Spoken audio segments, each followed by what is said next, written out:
দাগ দিলেন, কি যেন পরে তিনি ফু দিলেন আর বললেন যে যারা ঋণ পাবে তাদেরকে তুমি এখন ডান দিক থেকে বিসমিল্লাহ বলে শুরু করো। সুবহানাল্লাহ। জাবের রাদিয়াল্লাহু তাআলা চিন্তাই ভাবছিলেন না কিভাবে আমি ঋণ শোধ করব, আমার এই ঋণ কিভাবে পরিশোধ করব। জাবের রাদিয়াল্লাহু তাআলা বিসমিল্লাহ বলে ডান দিক থেকে শুরু করলেন, মেপে দিতে দিতে আলহামদুলিল্লাহ ঋণ পরিশোধ হয়ে গেল। কিন্তু এখনো দেখা গেল আপনার ওই খেজুরের যে ডিব্বা সেটা যেভাবে ছিল সেভাবেই থেকে গেল। এর নাম হচ্ছে রাসূলের দোয়া, এর নাম হচ্ছে রাসূলের মুআজিজা। সুবহানাল্লাহ।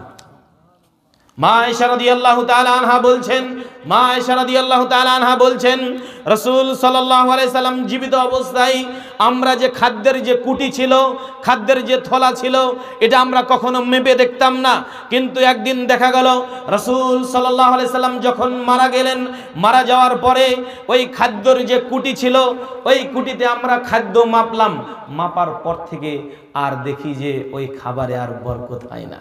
রাসূল যখন বেঁচে ছিলেন তখন খাবারে বরকত হতো, খাবারের দানাতে বরকত হতো। রাসূল যখন মারা গেল, মারা যাওয়ার পর আমরা একদিন ওজন করে মাপলাম যে কতটুকু খাদ্য আছে, যখন থেকে মেপেছি তখন থেকে বরকত কমে গেছে।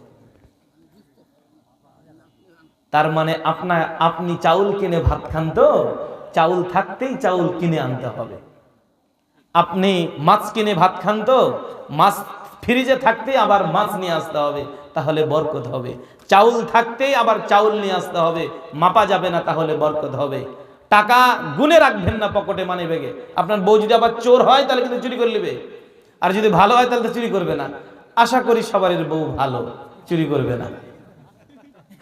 যদি এরকম হয় বাপ মায়েদের প্রতি বেশি ভালোবাসা, তাহলে হয়তো বা এরকম ইটিস পিটিস হতে পারে, না হলে হবে না, আশা করি হবে না। সবাই আমানতদার, সবাই সংসারী, এদেশের মহিলারা সংসারী। কাজেই কেউ সহজে স্বামীর পকেট থেকে বা স্বামীর থেকে কিছু টাকা নিবে এটা আমরা মনে করি না, এবং তারা তো দেখছে বুঝছে, আলহামদুলিল্লাহ। তো যেইটা বলছিলাম, টাকা গুনে রাখবেন না, তাহলে টাকা বরকত হবে। টাকার বরকত কেমনে? এখন হুজুর বলছেন, হুজুর টাকা 5,000 রেখেছিলাম, তাহলে কি টাকা 6,000 হয়ে যাবে? জি না, টাকা 5,000ই থাকবে, কিন্তু আপনাকে গুনে রাখা যাবে না, দেখুন যাতে বরকত হবে। আর বরকতের মাধ্যম কি?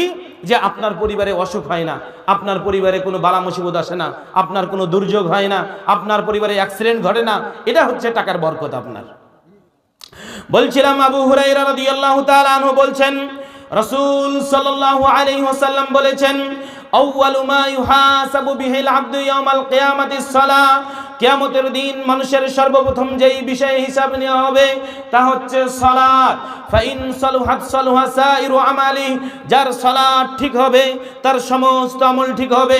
ওয়া ইন ফাসাদাত ফাসাদা সাইরু আমালি, আর যার সালাত বাতিল হবে তার সমস্ত আমল বাতিল হবে। যার সালাত ঠিক তার সিয়াম ঠিক, যার সালাত ঠিক তার হজ ঠিক, যার সালাত ঠিক তার ইবাদত বন্দিগি ঠিক, যার সালাত ঠিক তার পিতামাতার খেজমত ঠিক, যার সালাত ঠিক তার দান দক্ষিণা ঠিক, যার সালাত ঠিক তার রমজান মাসের সিয়াম ঠিক। আর যার সালাত বাতিল তার রমজান মাসের সিয়ামের আল্লাহর কাছে কোনো মূল্য নাই। যেই লোকটি 5 ওয়াক্ত নামাজ পড়ে না কিন্তু রমজান মাসে সিয়াম পালন করে, ওই সিয়ামের আল্লাহর কাছে কোনো মূল্য নাই। যেই লোকটি 5 ওয়াক্ত নামাজ পড়ে না কিন্তু দেখা যায় হজের সময় লক্ষ লক্ষ টাকা দিয়ে হজ করে, আল্লাহর কাছে ওই হজের কোনো মূল্য নাই। যদি ব্যক্তি সালাত না আদায় করে, যেই লোকটি বৎসর শেষে জাকাত দেয় কিন্তু সারা বছর কোনো নামাজ পড়ে না, ওই জাকাতের আল্লাহর কাছে কোনো মূল্য নাই। যেই লোকটি নামাজ পড়ে না, পিতামাতার খেজমত করে, ওই পিতামাতার খেজমতের কোনো মূল্য নাই আল্লাহর কাছে। লোকটি যদি সালাত না আদায় করে, যেই লোকটি এই মসজিদ মাদ্রাসার যে কোনো কাজে কাজে আগে জালসা হচ্ছে আগে, মসজিদের কাজ হচ্ছে আগে, কিন্তু নামাজের বেলা এক টুকা নাই, ওই লোকের এই জালসার জন্য আগে কাজ করে কোনো আল্লাহর কাছে মূল্য নাই। মসজিদে আগে এসে আল্লাহর কাছে কোনো মূল্য নাই যদি লোকটির নামাজ না পড়ে। জালসা হচ্ছে, দেখবেন কিছু ছেলে পেলে কিছু মানুষ খুব আনন্দ, আরে বিবাহ লেগে গেছে বাড়িতে, বিয়ে লেগে গেছে, এক একটা নামাজের বেলা নাই, আবার জালসার সময় খুব উটিস পুটিস হয়ে গেছে, লোকজন এসে ভরা, মসজিদের ভাঁজ করা, নামাজের ভাঁজ করা, কিন্তু বছরে একদিনও নামাজ পড়ে না। তো যেই লোকটা জালসাতে রাত দিন খাটতেছে, এই খাটার আল্লাহর কাছে কোনো মূল্য নাই যদি লোকটি সালাত না আদায় করে।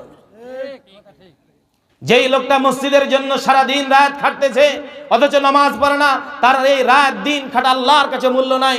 লোকটি যদি সালাত না আদায় করে, এদেশের মেম্বার, এদেশের চেয়ারম্যান, এমপি, মন্ত্রী, এদেশের বক্তা, খতিব, এদেশের মেম্বার, চেয়ারম্যান, এমপি, মন্ত্রী, মরল, মাতব্বর, শতব্বর, যত যা চুটা ফুটা নেতা রয়েছে, তারা জালসাতে আসে, এসে 10,000, 20,000, 1 লাখ, 5 লক্ষ টাকা করে দান করে।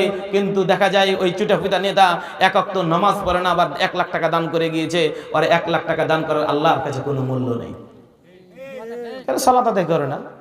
যার সালাত নাই তার ঈমানই নাই, আর যার ঈমান নাই তার জান্নাত নাই। রাসূল সাল্লাল্লাহু আলাইহি সাল্লাম বলেছেন, আল হায়াউ শুবাতুম মিনাল ঈমান, লজ্জা হচ্ছে ঈমানের অঙ্গ। যার লজ্জা আছে তার ঈমান আছে, যার ঈমান আছে তার জান্নাত আছে। যার লজ্জা নাই তার ঈমান নাই, যার ঈমানও নাই তার জান্নাত নাই। যার সালাত আছে তার ঈমান আছে, যার ঈমান আছে তার জন্য জান্নাত আছে। যার সালাত নাই তার ঈমান নাই, যার ঈমান নাই তার জান্নাতও নাই।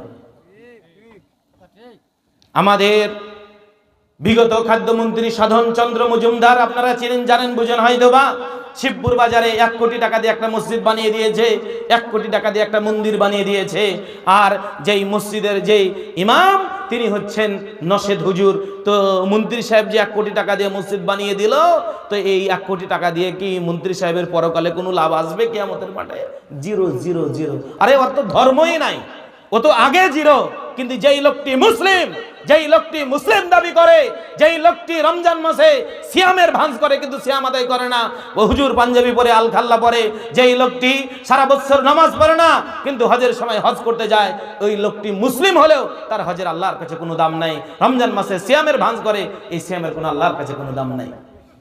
মন্ত্রী সাহেব 1 কোটি টাকা দিয়ে মসজিদ বানিয়ে দিয়েছে। মন্ত্রী সাহেব 1 কোটি টাকা দিয়ে মসজিদ বানিয়ে দিয়েছে। মসজিদের যিনি হুজুর, তিনি হচ্ছেন নশেদ হুজুর। এই নশেদ হুজুরকে মন্ত্রী বলেছে, মন্ত্রী